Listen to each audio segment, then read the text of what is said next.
I wonder how one can speed down,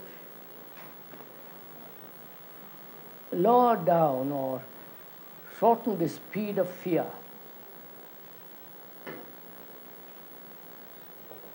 I think that we should go into that little more deeply into the question of fear.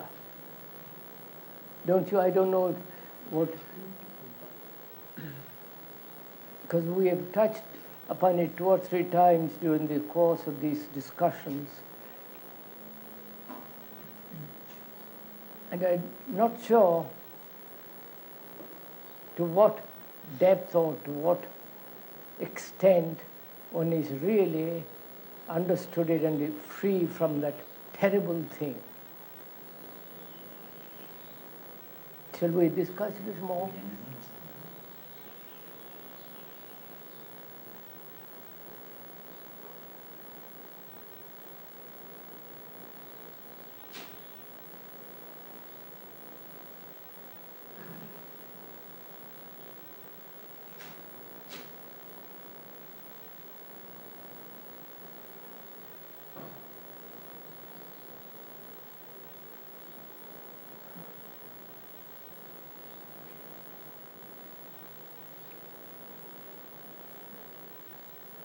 One becomes aware of it,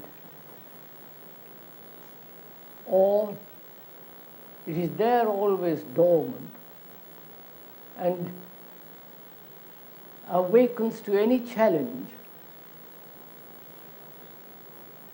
that is disagreeable or dangerous, to any questioning of any form of resistance and security, both psychological, psychosomatic, and the otherwise.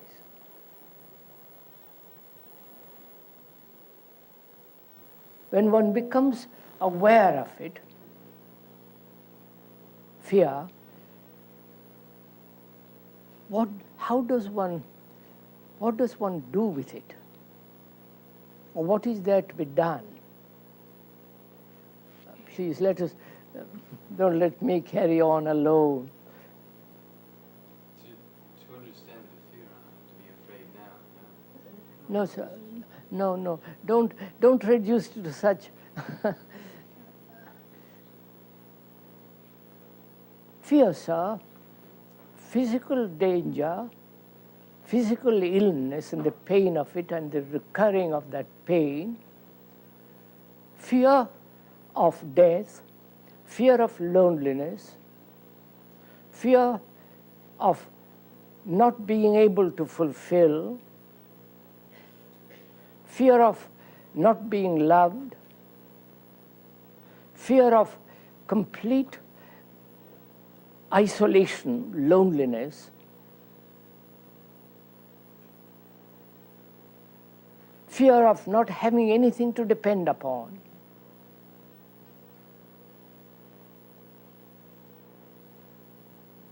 You know, the various types of fears one has, from the most neurotic to the most neurotically sublime.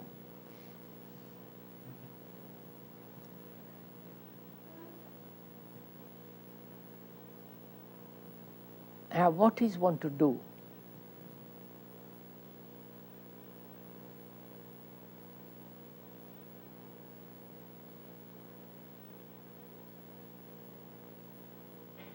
Will the understanding of the cause of that fear, not of any particular fear, but of fear, absolve the fear, dissipate it?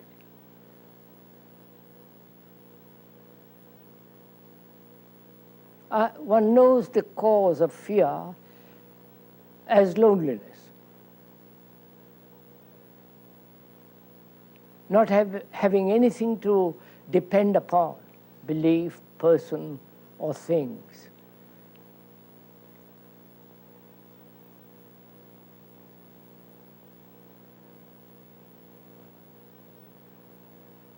Knowing the cause, knowing all the intricacies, all the explanations, all the descriptions, will that somehow get rid of fear?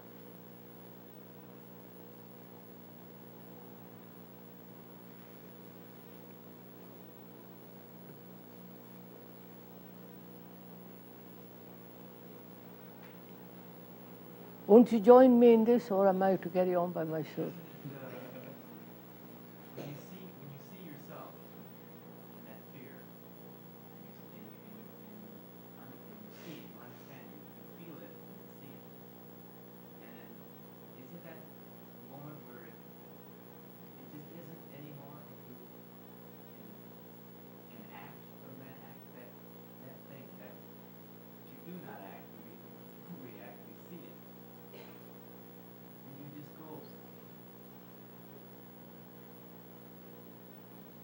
Isn't what you do about fear more important than the fear itself?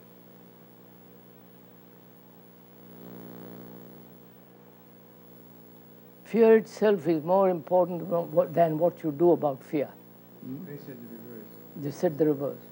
All right. Well, all right, sir, you've explained all these things, then what?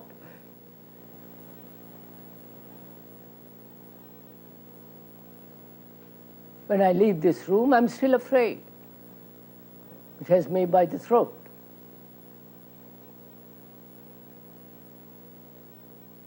And I would like to entirely be free of it. Completely. So that it never touches the mind. So how is that to be done?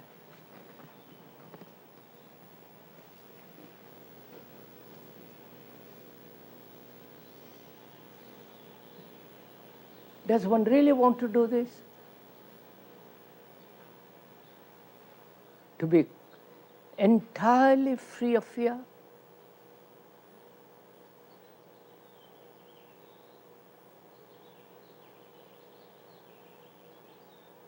Or is fear a sustaining element in our life?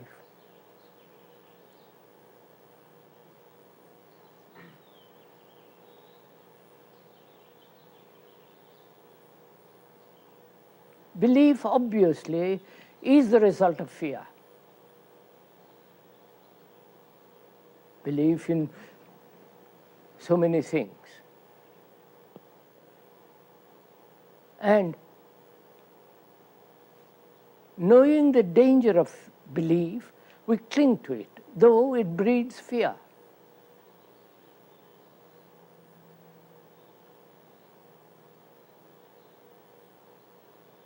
So does one really understand the nature of belief, and then with it fear goes?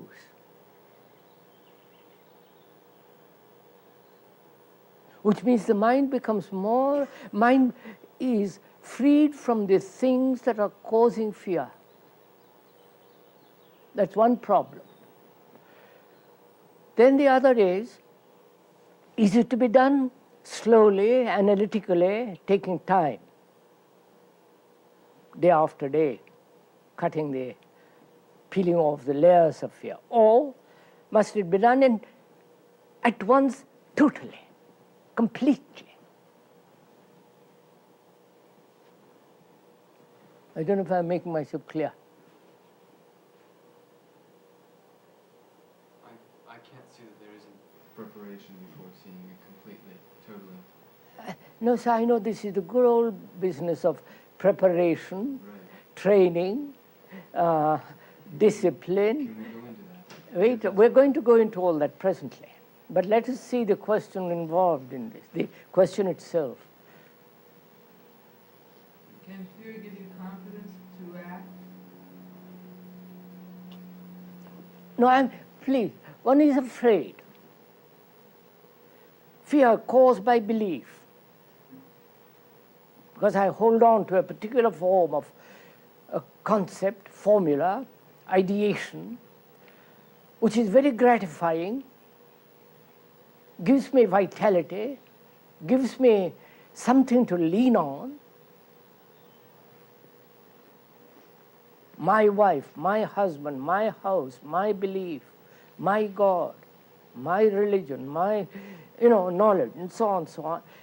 And that the very leaning on it, depending on it, sustains fear.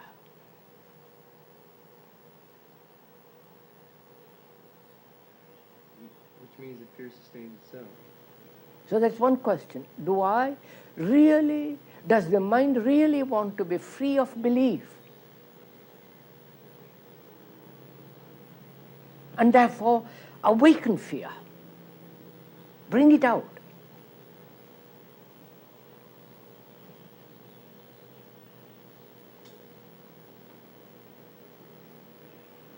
Not wait for it to come bit by bit. Then the other thing involved is this to be done gradually, little by little, which is prepare. Prepare to meet fear totally, to understand it completely.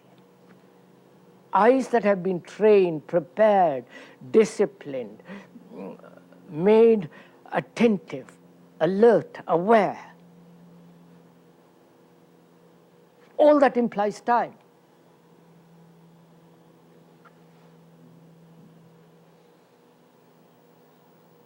Or is the mind to put aside all that? For me, all that is fallacy, and face the whole thing. Through one belief, I can see the whole structure of all belief, all concepts, all formulas, all dependence on organizations, psychologically.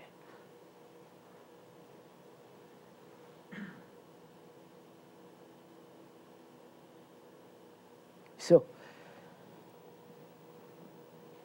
one knows fairly well the cause of fear,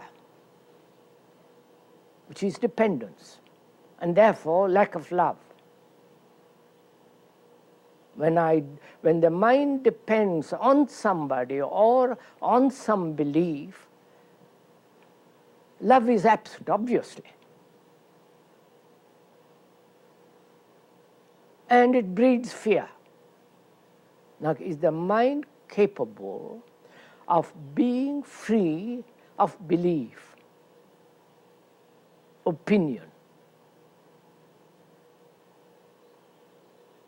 judgment, concepts, formulas, which divide, as we were saying yesterday, which divide and therefore conflict and therefore fear and all the rest of it?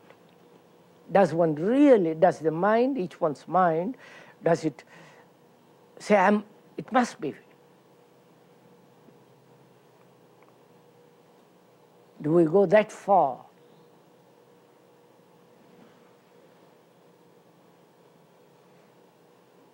When you see the fallacy of any one of these things, Do you see it?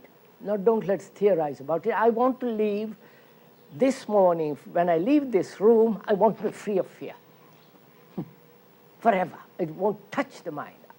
Otherwise it's not worth it. You follow? So how is that to be done? Sir, haven't you gone through preparation? No, cut me out. No, I don't think that works that way. Preparation, do you know what it means? So do listen to it. Preparation implies time, right? Gradually prepare to face fear, to face loneliness, then what are you preparing? I see it as a matter of acquiring a tool. And not, I don't expect to see it through the practice. Look at your own difficulty. Who is the entity that is acquiring the tool?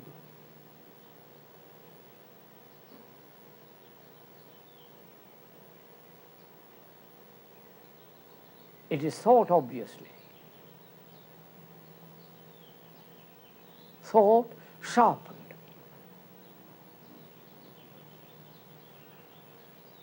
our thought is dull, accepts things, they say, yes, I know. Fear is caused by belief and formulas, ideations, divisions. So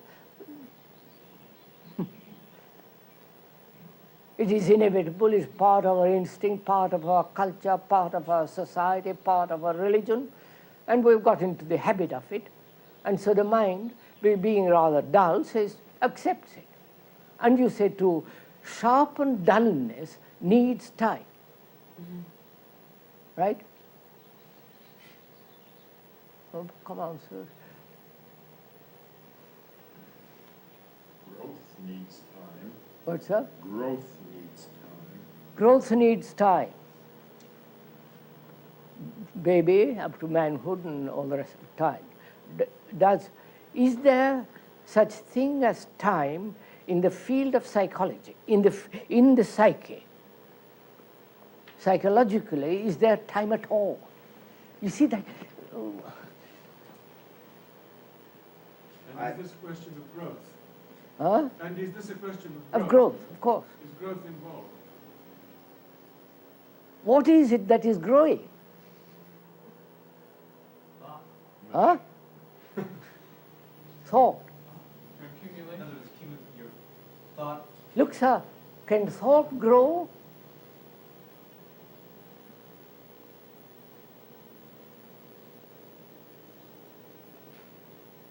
Thought being the past, response of the past. You can strengthen the past and strengthen thought, not make it grow. Is there such thing as growth?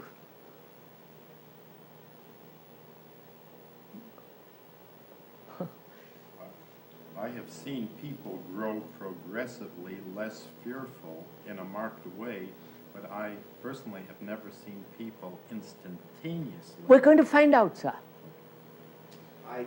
We have a door, either we open the door remains closed. We want, sir? Either the door is closed or it's open, never in between. Good. Isn't the word growth here a concept and therefore implies comparison? Look, sir, we have accepted growth as a means of getting rid of fear. Slowly, the whole traditional thing. Now, in that acceptance, in the idea of growth, time, what is it that is growing? Isn't it thought which is the problem to begin with? Look, what is growing? What is it that we have accepted as inevitable that you should grow, slowly get rid of fear? The center from which fear? You find out, sir. Look at it, find out. The accumulation of experience. Accumulation of experience. Man has fought wars for the last 5,000 years and is still going on. Experience must have taught the poor chap not to kill by now, but he goes on killing. No, we're not facing the issue. Look, I'm afraid. I'm afraid of being completely lonely. I'm afraid of not being loved, not being famous, not being somebody in this world, and so on, afraid. And am I to get rid of it? Is the mind to be free of it? Slowly. Is that ever possible? Which means I must have time. From here to there. There being when the mind is free of fear. Now, what happens in that interval? Between now and tomorrow. What happens there? Fear. No, do watch it. So what happens? Can you not how to examine it, to stay with it, to look at No, it? no, ponder do look at this simple phenomena, sir. What happens when, between now, when I'm afraid, when the mind is afraid, till when it is not going to be afraid through time, grow, evolve. Well, isn't it the democracy? Do listen, look at the facts, sir. Don't speculate on it. What happens if I think I will be happy in 2 weeks' time?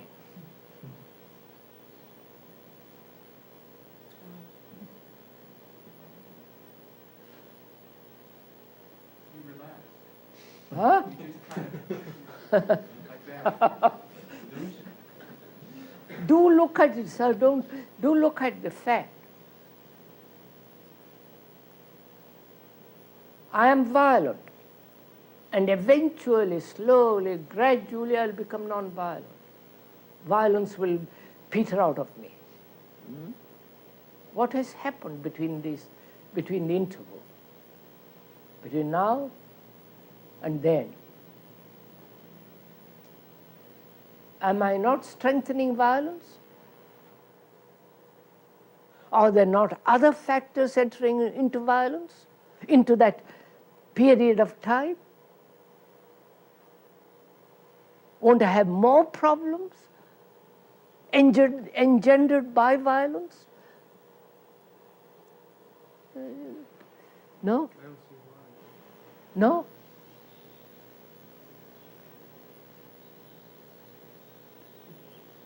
all sorts of things intervene, and you haven't really given your attention totally to the one thing that you're trying to be free of. Therefore, why not give your whole attention to the fact of fear now, not gradually? So come on.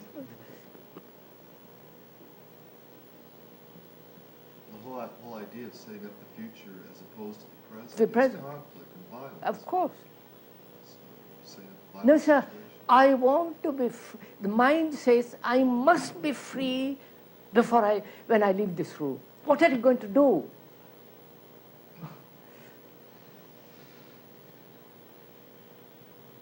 Put that question and see what happens.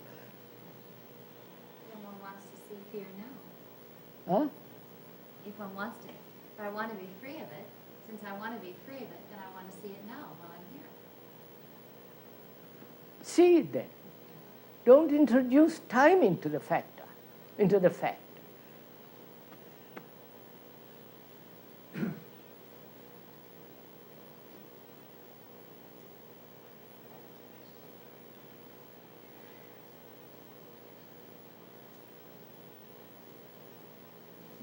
If you are hungry, would you say gradually I'll eat? Take time, months and years to satisfy my hunger? And fear is much more dangerous. So what will you do? What will you do when faced with this fact that when you leave this room, one must be free of it, completely? How can you undo the conditioning, say, of 50 years of fear in one split second like that? I'll say it in a minute, sir. You go on at it. You keep at it. You will soon find out. If you compare it to hunger, you want to sit down and get at it right now. Do it. Are we looking for a replacement for fear? No, that's another trick. No, I mean, is A that, substitution for fear is still fear. yes, that's why we can't get rid of it. No.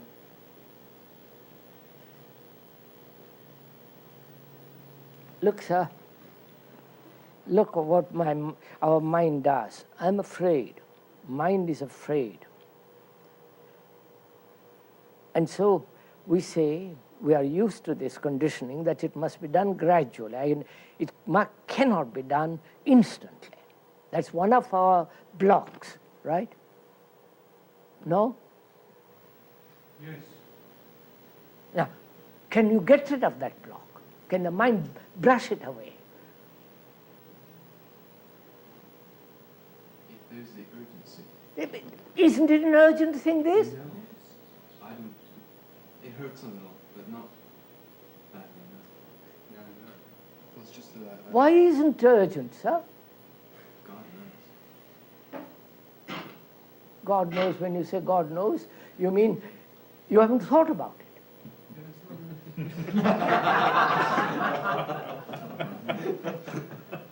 No, I'm not laughing at you. I mean, I haven't thought about the mess in the world.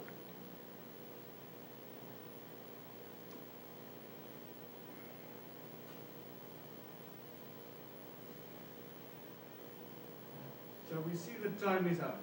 No, we say that, sir, and go back to it. No, we see that it's out. It's mathematically impossible. And that means analysis is out. Everything. And no, look at it, sir. Time means analysis. Analysis means time. Of course, both. So the mind has rejected completely analysis and has rejected completely the cause.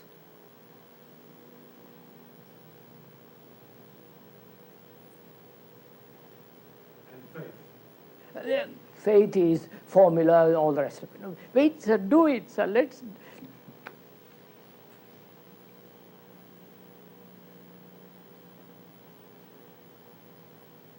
So is the mind that is now here operating free without substituting another cause, another escape?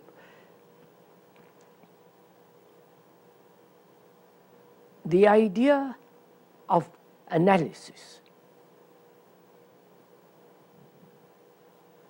Analysis implies the analyzer and the analyzed. Analysis implies a constant examination, and each examination, analysis, must be complete. Otherwise you carry over something which is going to interpret the next analysis. All that involves time. Terrific danger.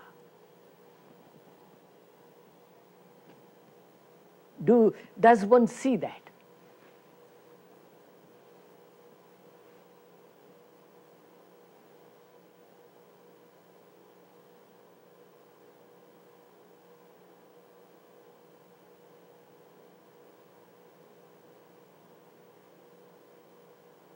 And the seeing of it, will it take time?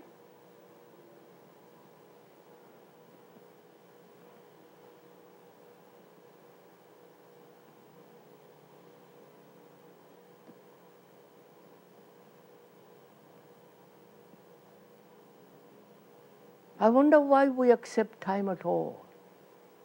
Apart from the chronological time by the watch, yesterday, today, and tomorrow, why we accept time at all?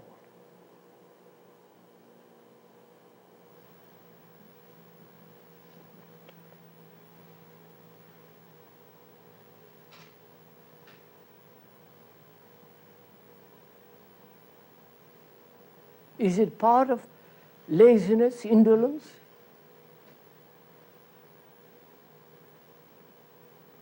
Part of this terrible indifference which accepts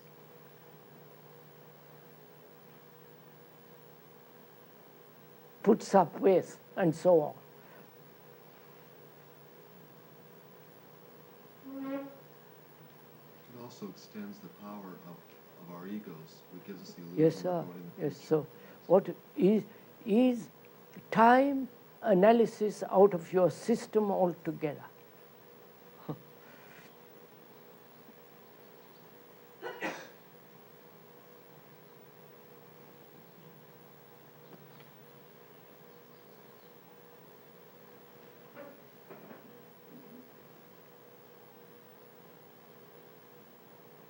And if you find the cause of fear,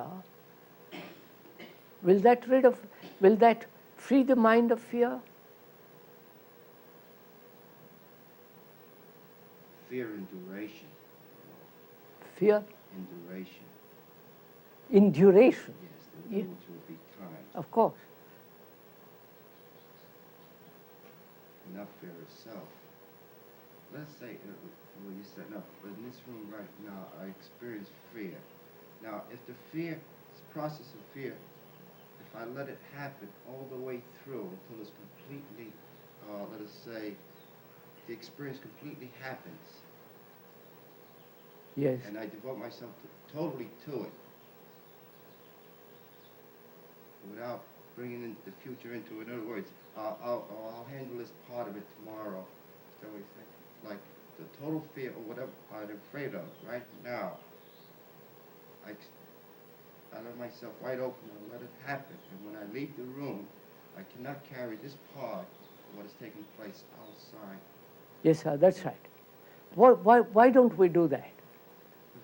Why don't we, when fear arises, give complete attention to it? Because we have, like for instance, as a child, they always say, do not be afraid.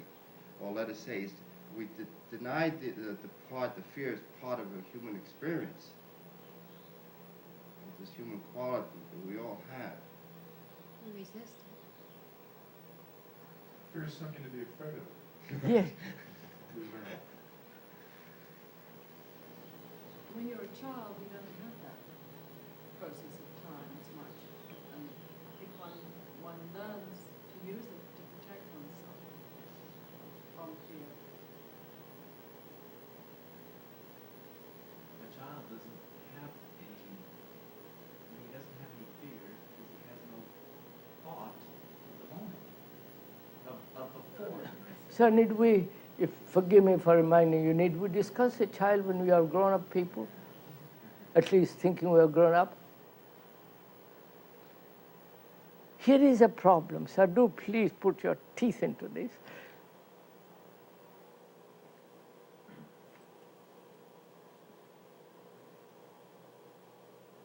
Because I see, the mind sees the tremendous danger of fear.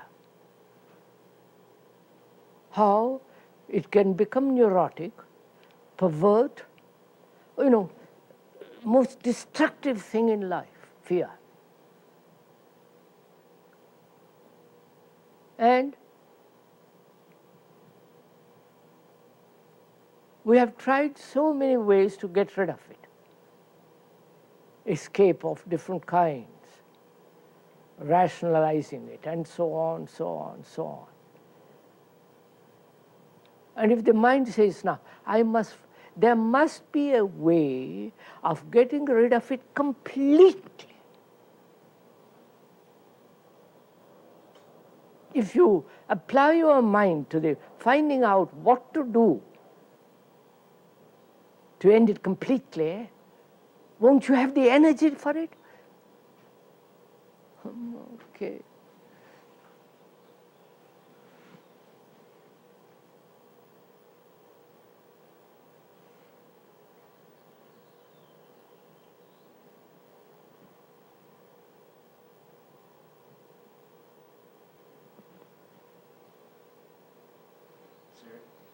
What one must do then is to be free of any cause of fear, which would be any dependency, anything at all, which we through habit have come to depend upon for so long, whether it be money or anything else at all, so that what would imply walking out of the room with no fear at all would imply a person who was totally himself, totally with not anything that he retreated to at all. There'd be nowhere to go. To be oneself, are you saying? I should think oneself is the most dangerous fear. Well, what I meant by that, sir, is to be totally independent. It seems to me we aren't serious enough about it. Then why, sir, why take all this trouble to come and sit here and discuss with a poor chap coming from an old pot of it? just for the fun of it? No, I mean, if we were trapped, and You are trapped. and there's no other way out. You are trapped. Don't we put all our energy into the evasion of fear, and therefore never get any place? Of course you do. Evasion is one of our first instinctual responses. That is fear. No, of course. You see, you are giving explanations. I can give dozen explanations, but at the end of it, I've still got fear. What is to be done? I will find that any given moment there is no fear, but by giving it time, we have fear. By giving it time. Obviously. I see it more clearly. Moving away from what is, the very movement from away is fear. Yeah, I see that.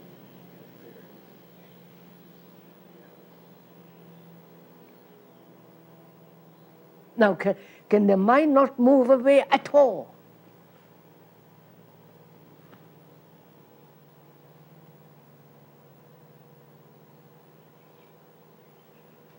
Non-verbally, verbally, in any form, not move away from that.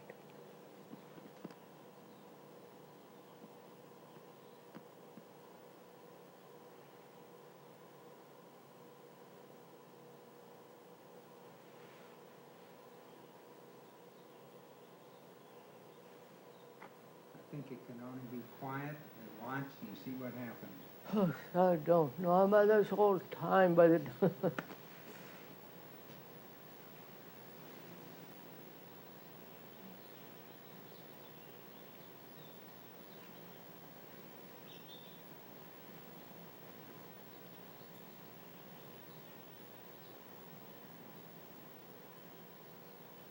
time won't absolve it.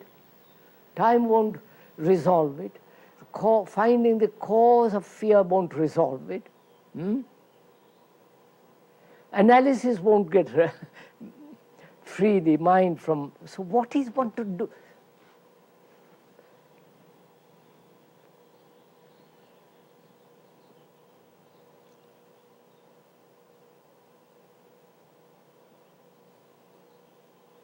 Well, sir, it's up to you.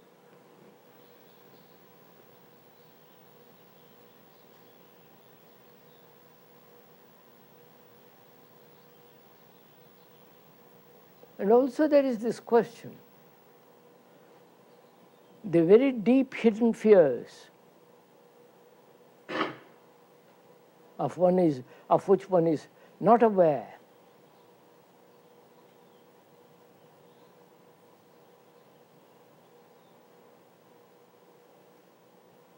To bring all this out on the surface.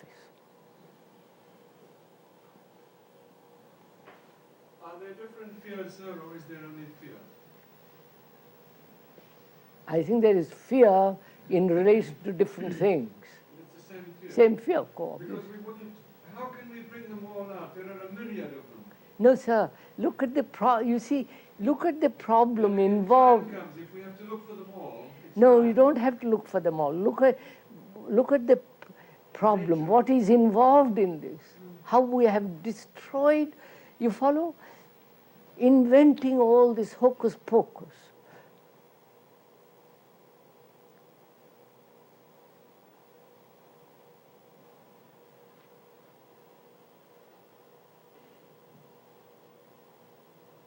So put it on the other way. Action of fear is one thing.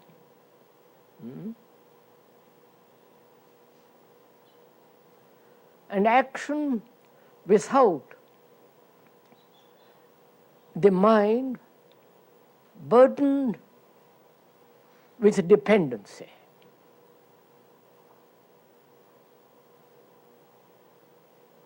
The mind that is free from all dependency, its action is different. And the mind that is burdened with fear, its action also is different, entirely different.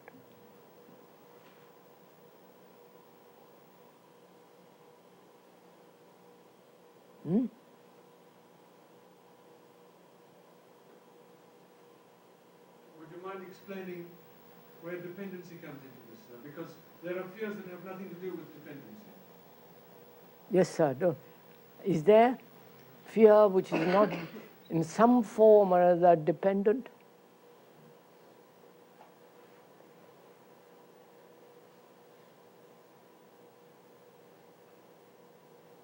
Self-preservation,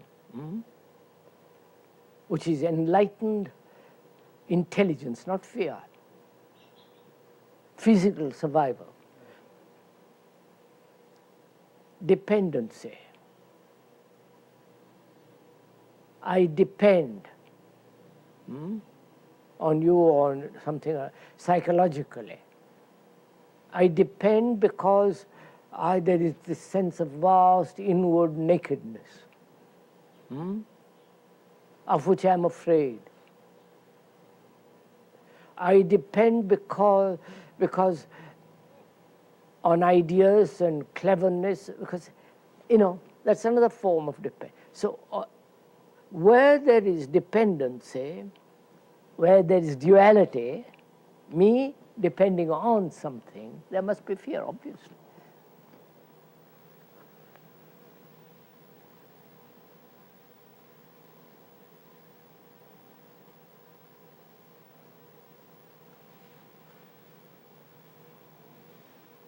If I have cancer and I feel pain next month, is there dependency? Because I know that people die with great pain. Yes. And I think this is coming my way. Is there dependency? Indeed. Subtle form. Be dependency on some idea. The doctor says you're for it. You're for it. And then if I'm not afraid, I say, all right, sir, take it out. You are, because pain is very... Which means what? Look at it, go back, look at it, the whole thing. Memory of health, the time when I had no pain and now I have pain, and the idea that I might have pain for the next 10 years as long as I live.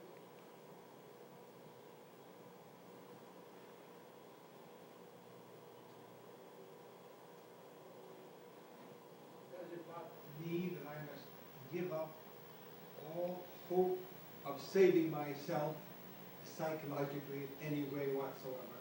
Oh, sure. I should think so. Now, In any case, this inquiry makes time, sir. So we can't even go into the question of whether fear means dependency. Because all this is time. What are we going to do about fear? Understanding that time is out. so because our mind are so conditioned that we don't see at a glance the whole structure and let it go. And therefore one has to examine the structure. The examination of the structure is not the structure. The description isn't the thing described. And we are playing with that all the time. And we have to make all that clear so that the mind becomes sharp enough to remain with that fact of fear. So that it doesn't escape at all. So aren't we examining with that same tool which is old? Naturally. Are you examining? Now wait a minute, sir, look at something. Are you examining or observing? No, this is very important. By observation, then you mean? Wait, look at it. Are you observing the phenomena, the structure, the nature, just observing? Or are you examining? The two things are different, aren't they? At least they are different, for me at least. I observe the tree, I don't examine it. I observe the tree and see all the movement of the breeze and the leaves and, the beauty of it, and I observe. So then in observation, is there no accumulation? That's what we are, of course, not. So please, I'd follow it. Are we examining or observing? You examine something that's sick. Beg pardon, sir? You examine something that's sick. That's but right. You observe something that's Moving, living, and alive. like a river that's moving, you're observing. You're on the bank and the water is going by, you're observing. Now here, what are we doing? Observing or examining? Excuse me, sir, the statement there, can't you observe something that's sick also? Of course you can. Don't let's beat around that for the moment. Jared, what are we doing, sir? Are we examining or observing? It seems to me we're examining and we should be observing. Not seems to you, sir. What are you doing?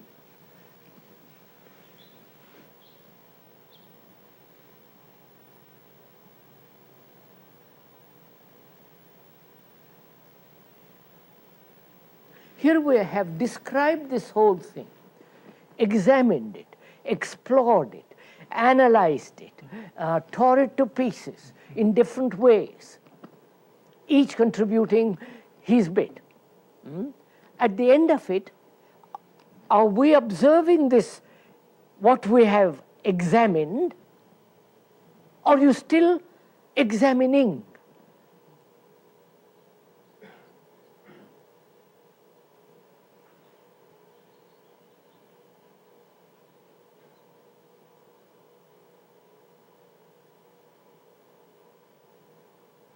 Which means discovering more causes, more explanations, more descriptions, more opinions, more the knowledge of the specialists and so on, so on, so on. We can do that indefinitely. Now, can we stop all that and observe?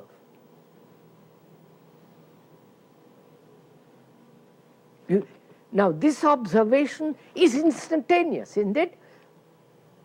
I don't know. Huh? Therefore, there is no time. I mean, if I go back to my childhood, why I'm afraid? Because my mother put me on a different pot from the old pot. I mean, there is no end to that kind of game.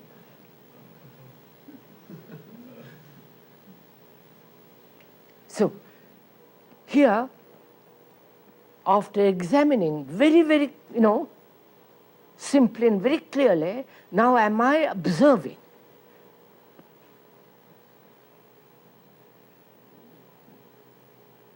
And therefore, my observation is completely attentive.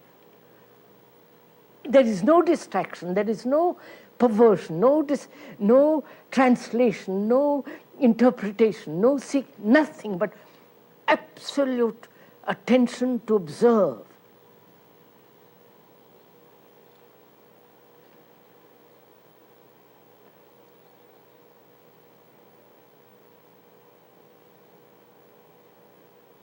And in that state, when there is complete observation that way, is there fear?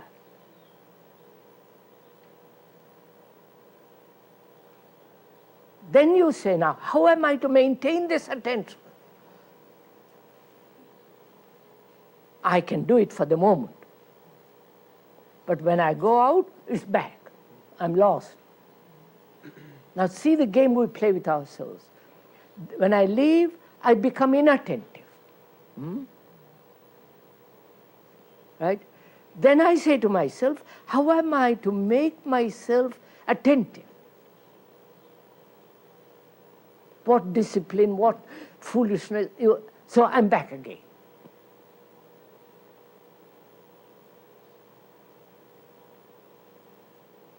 So, at the moment of inattention, observe inattention. Not try to change it to something else. I don't know if you're meeting all this.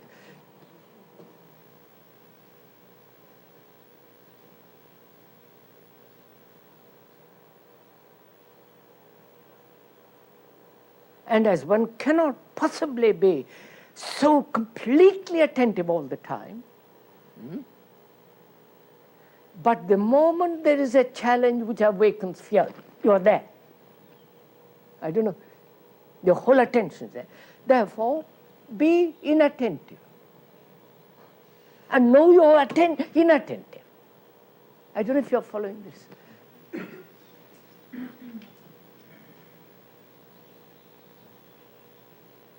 Are you saying to observe whatever is going on with oneself without trying to change it, without trying to make it any different? Beg your pardon? Are you saying to observe what goes on with oneself without trying to make it different? Obviously, obviously. Sir, in a previous talk, you mentioned the very nature of the mind itself, how it demands security, for example. Is it not also so that the mind cannot be occupied with two things at the same time, and therefore, while it is attentive, that is where it is occupied. The mind cannot be in fear and attentive simultaneously. Is that not No, correct? sir, not quite. No, sir, if I may. We have examined the nature of fear, what happens when there is fear, how we postpone, how we run away, how we get more and more entangled in things which sustain fear. By examining all that, the mind has become alert. And then it says, now, I will observe now. I'm going to observe, not analyze anymore, examine anymore.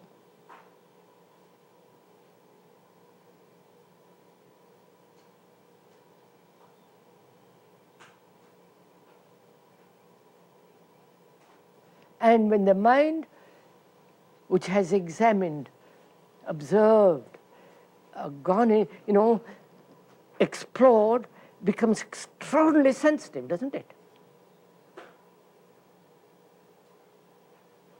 And therefore, very intelligent.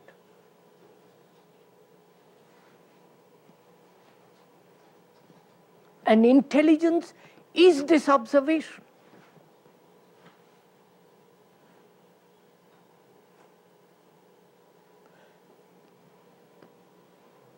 And as the mind cannot be awake the 24 hours of the day, it has to sleep sometime. Let it sleep. But no, it is sleeping. Not say, I must sleep, I must change it to this.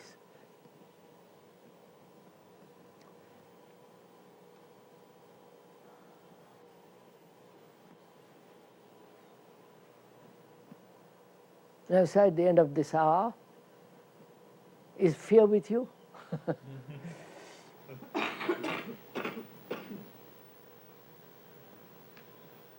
said that sleeping is escaping. Know that is escaping. Is that what you said? Sleeping? Is that what you said? No, sir. No, sir. I didn't. Sleeping is the most marvelous thing, but we won't go into that.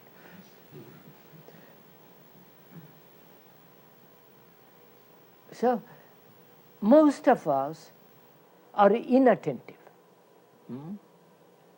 And because we are inattentive, all the escape and the strengthening of fear comes. Because we are inattentive. The speed of attention is to examine and observe. Or in the very process of examination, observe. As you are examining, observe. I don't know if you...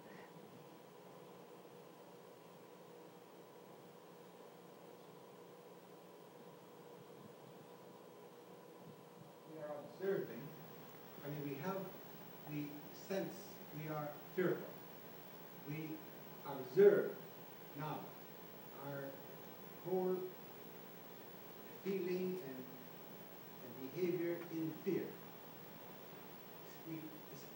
We are fearful of losing something or being found fault with.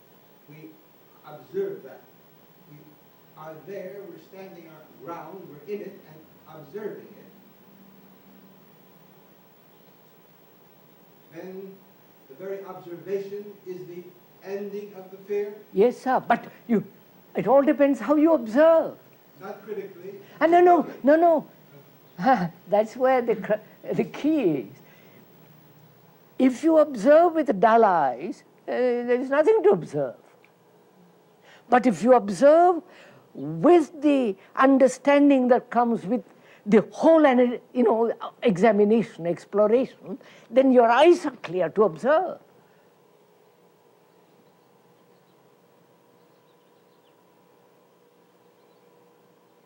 I was going to say something here, which I don't know if you want to go into it, about sleep. Huh? Would it interest you go into it? Right, sir. Yes, sir. If you have attention, tremendous attention to this fear, you are attentive. After, you might say, I don't like to use the word time, but as you continually observe, pay tremendous attention to this, does not it's like automatic after a while. It's like when you learn how to. No, sir. Don't reduce it to mechanical thing. No, it's not. It isn't a routine. It isn't something that like a trained monkey. No, sir. It's much more subtle and more beautiful than merely making it mechanical. Isn't it still within the ego? The attentiveness still locks us in now. Does the ego lock? But I'm attentive. I'm very alert and attentive at all times, but I'm still functioning. And therefore, we must find out what we mean by attentive. Huh? I mean, egocentric person is also very attentive. For his own benefits, for his own, But we're talking of a different kind of attention.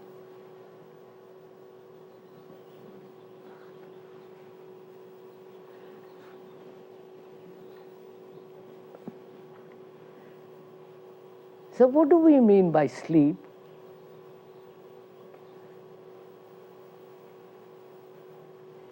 What is sleep?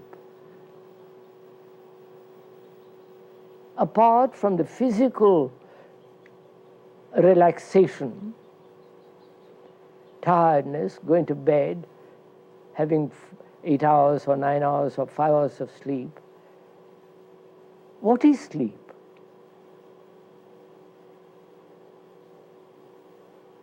Please, sir, let's share this together. Don't let me just sit here and talk about it. Let's go at it together. Sort of a cleansing process, the washing of the brain cells. That's what Shakespeare said in effect.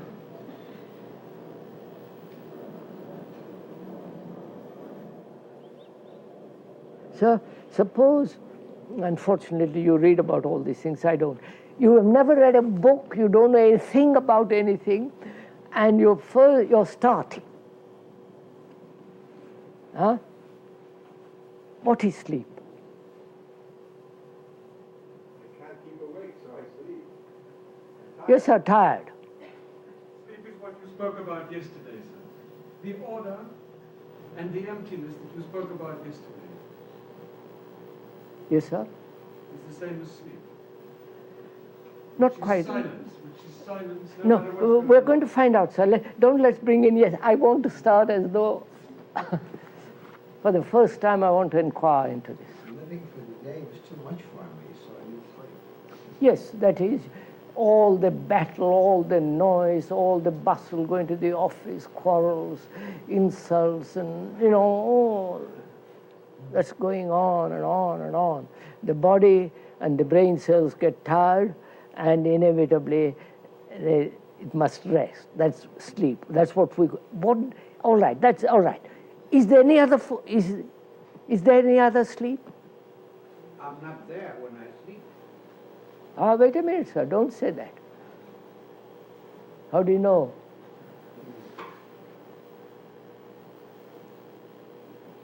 On the contrary, when you dream, you are there. There's the sleep of intention. Let's have go into it, sir. Sleep. What does it mean? Do we sleep during the day? Not go to bed, I mean.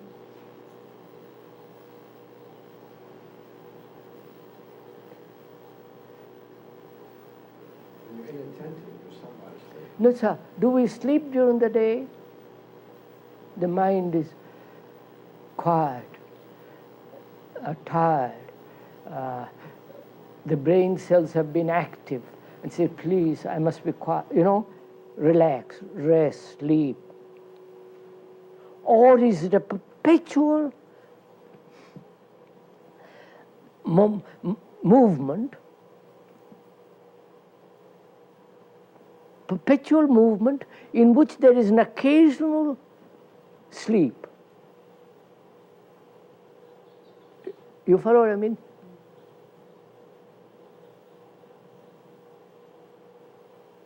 The brain and the mind are going all the time, working, responding, challenging, protecting. You follow?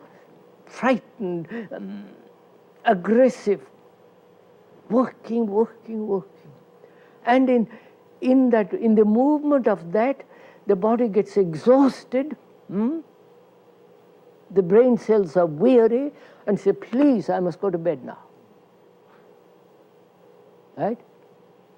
But the brain cells and the whole of that is still going on.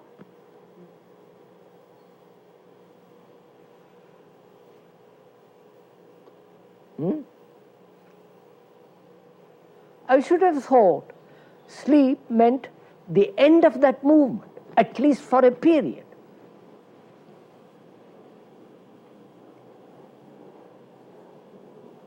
The body says, I've had enough. I'm tired out. Goes to bed. But the brain goes on at a minor key, but still goes on.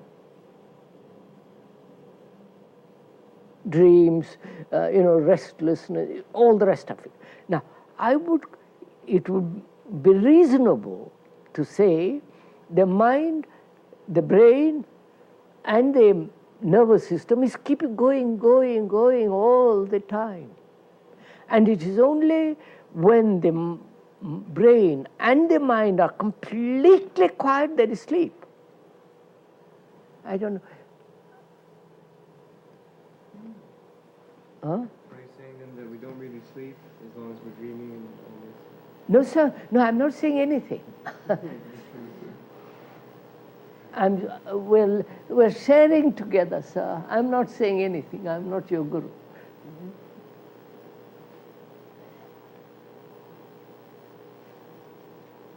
So, the mind, the brain, and the nervous organism apparently is in constant movement, right? Even though the body says, leave me alone for a while, but it still goes on inside. The brain is working, the mind, I don't know if you have noticed it, before you go to bed, if one is awake a little bit, you go over the day, don't you? You say, I should have done this, I should have done, it tries to put some order. Watch it, sir. It tries to put some order. And the brain needs order, and therefore is going to create order while you're asleep. Huh? Which is a form of dream. I don't know if you... So brain cell says, please give me order. Don't perpetually keep in disorder, movement.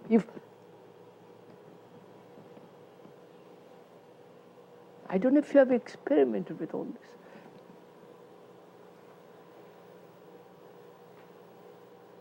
So at the end of the day, consciously one tries to put some kind of order.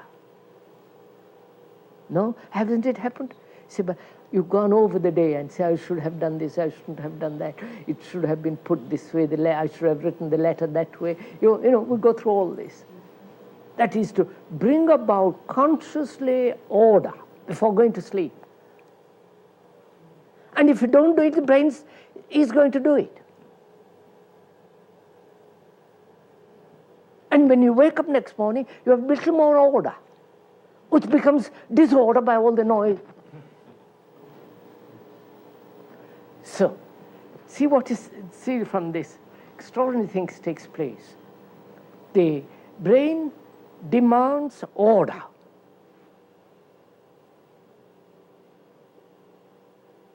It's going to get it during the day or during the sleep. It must have order. Right, sir?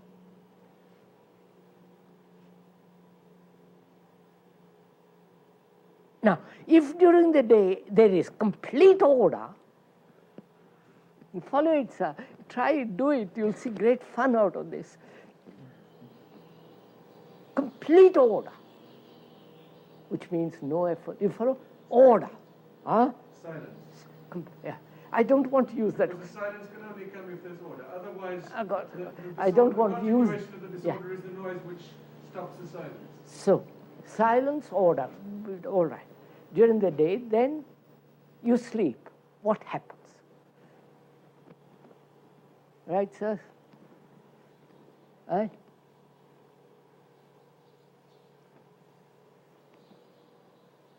It must be a complete rest. Complete? Complete rest. Total inaction except of its own. Complete rest. No images are built in mind. But it would seem like it would just be... Now look, sir, complete rest. A silly mind can be completely at rest. But it will still remain a silly mind. I don't know if you're meeting me.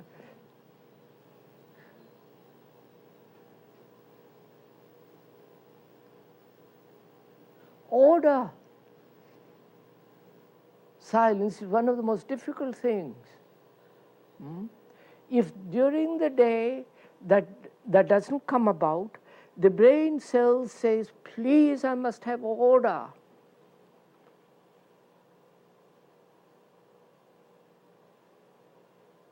Haven't you? You have a problem, mathematical or psychological problem. You worry for days and days, fuss around, look at it, and the brain has been working at it. It gets very tired, and during the sleep something takes place, and the next morning you wake up and say, I see it very clearly. It has solved it. Right? Haven't it? How? How does this happen?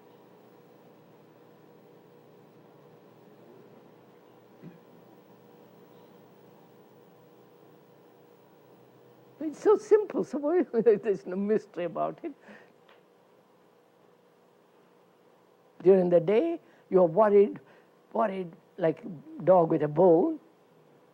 And at the end of the day, the brain says, I've had enough, tired. There is a moment of complete relaxation, rest. Then at that moment, you see things differently. So now, I shall go on this, please. You must. If you don't share it, I have no fun in this. At night, you're not making the effort. The effort in the daytime causes a lot of the problem. And at night, you're not making the effort, so you can get order. Yes. Therefore, so that your saying the same thing. During the day, effort, contradiction produces disorder. At night, there is a certain relaxation which brings about order, which again is destroyed the next day. And so this game goes on and on and on and on. And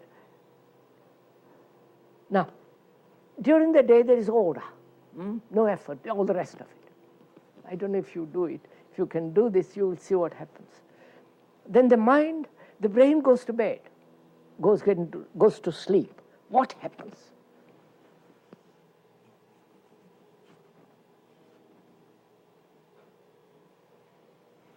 Must it have dreams anymore?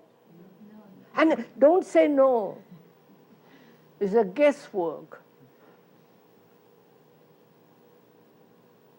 So the mind works without anything controlling it at all. Does it work at all? Just on its own action. No, sir, you No, know. I'm not expressing what I'm trying to say, but because it's hard to get out. Because I'm not. But just like things would become very clear as they become very quiet, and this isn't on any action, on anybody making it quiet. There is no person controlling it or making the mind do anything. So what does It's that just mean, sir? Things would become very clear, it seems. During the day, you have done it. During the day? Yes.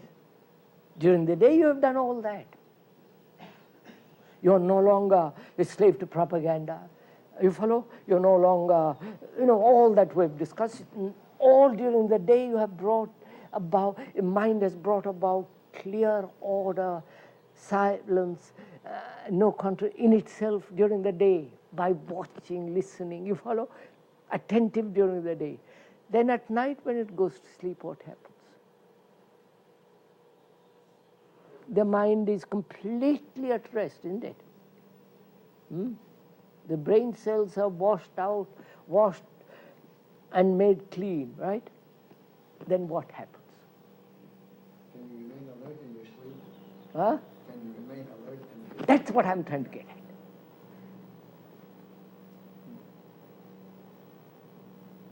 The mind then is awake, not asleep. I don't know if you play with it, sir. That is real awakened attention, which operates during the day. I get it?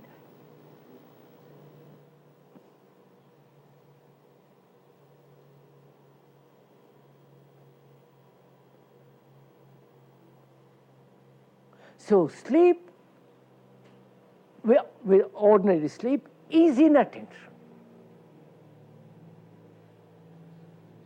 And that inattention must produce more chaos in sleep, contradiction, dreams, you follow? Which is expressed during the daytime. The daytime carried over again through sleep. Now, when there is attention during daytime, in the sense we are using the word attention, then sleep is complete attention.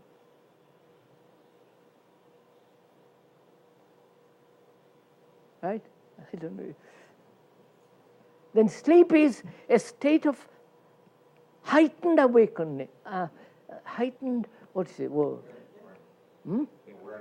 Heightened wakefulness.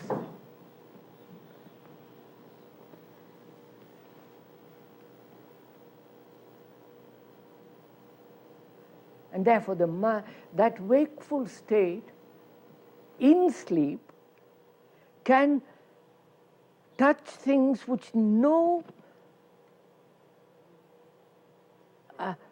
the day it cannot touch. I wonder if you're getting what I'm doing. He's saying, Fiji, that if the brain doesn't have to deal with the residue of the daytime, it is then free, as it were. That's right. To be open on some other level, or in some other level. That's right. Doesn't it? You see, it's like, oh, it interests you all this. You see, mystery we invent a mystery. I don't, right? You follow? And all the mystery of the gods and the, fairy tales and all that is a form of mystery in a life that is completely disorderly. And therefore that mystery is an escape. I don't know if you're... Now, when the mind has put order during the day, has order, the beauty of order, the feeling of order, and silence, and no effort, then when it sleeps, there is this strange attention, which is without motive, without compulsion, without any contradiction, without any duality. You follow? Inattention, attention. It is completely attentive while it's asleep. What is the mind attending to while it is asleep? It is not attending to anything. I know, sir, you don't see the beauty of it.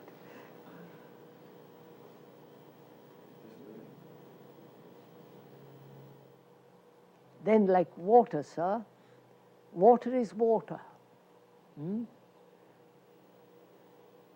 Put it into any vase, into anything, it still remains water. The same thing with the mind. We have so destroyed it. Now, go further into it. In that attentive, sleepful state, the mind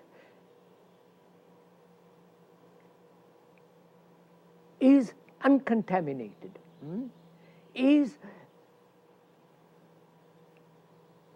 in a state of complete innocence in the sense of a mind that is not being able to be hurt. I don't know if you... And I know this is very important to see this, because innocency is that.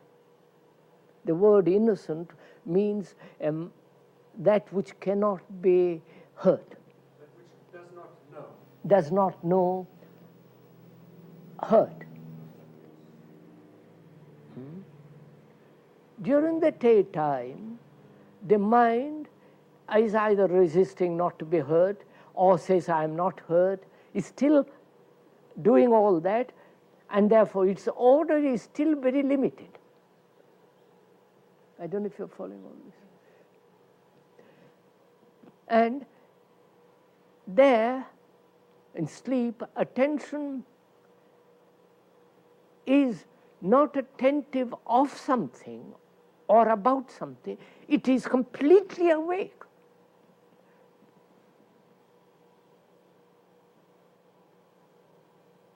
Now, shall I go on to? In that state, there is meditation. Is all this Greek? I don't know why not. Why isn't it? No, sir, because it's terribly serious, this. You follow?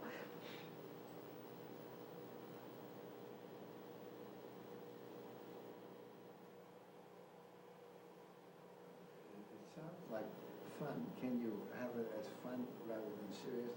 It's fun, sir. This is the greatest joy in life. So all that rest, going to cinema, sex, and everything else becomes secondary. Because this, you see, you touch something which is untouchable by a mind that is observing itself as it were in a mirror. There is nothing to observe.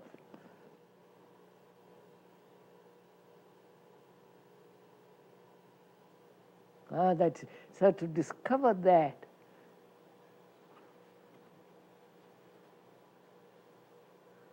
is it that in the day your mind has an identity and at night it has not? Yeah, during the day there is the me, which is trying to put order in the disorder which it has created. Therefore, its order is still disorder. until that is put in order, in the sense of order which is not brought about by thought, but by observation, which went into all that, then there is, when that takes place during the waking hours, order, not a fraction of disorder, which means no effort at all, at any level, at any time. And therefore contradiction, all the rest of it. So when the mind has, when there is order when the wakeful hours, and when the body, when there is sleep, the mind then is attentive, because it's so empty, it is attentive.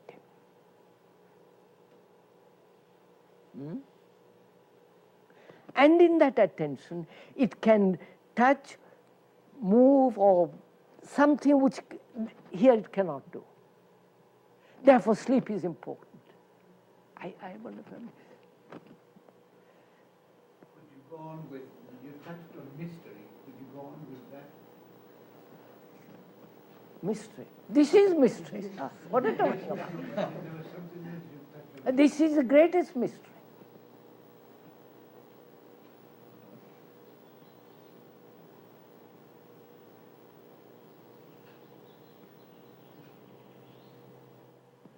What then is the difference between the empty mind in sleep and the empty mind in wakefulness?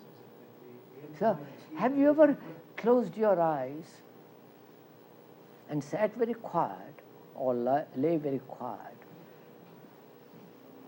having nothing to look at, not even your thought?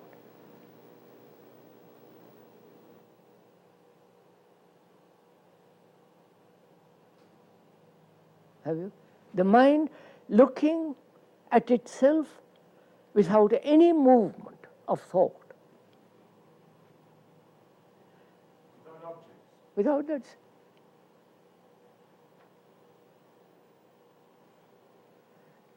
All this implies, isn't a game, it isn't an entertainment, it's a tremendous discipline, this. Not discipline of conformity, suppression, obedience, somebody tell you to do this, but in itself there is tremendous watchfulness which brings its own order, both physical and psychological. And without that, just to, play around with all the other stuff is no meaning.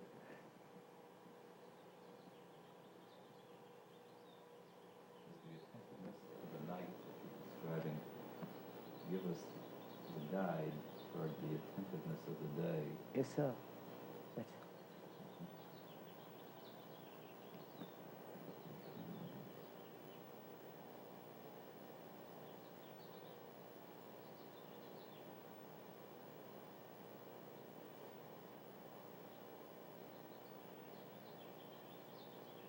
I don't know, sir, if you know, functioning from a center and functioning without a center.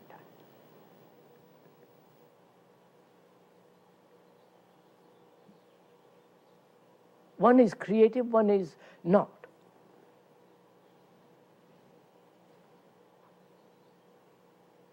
What is the time, sir? 25 to 1. Isn't it time enough? Huh?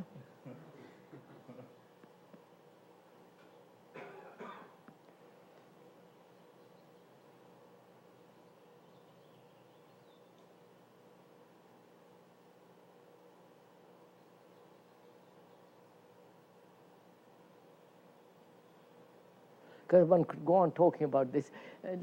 It's really quite, I can't tell you how extraordinarily fascinating it is. And therefore tremendous joy in this, which is nothing to do with pleasure. Oh God, yes, nothing to do with pleasure.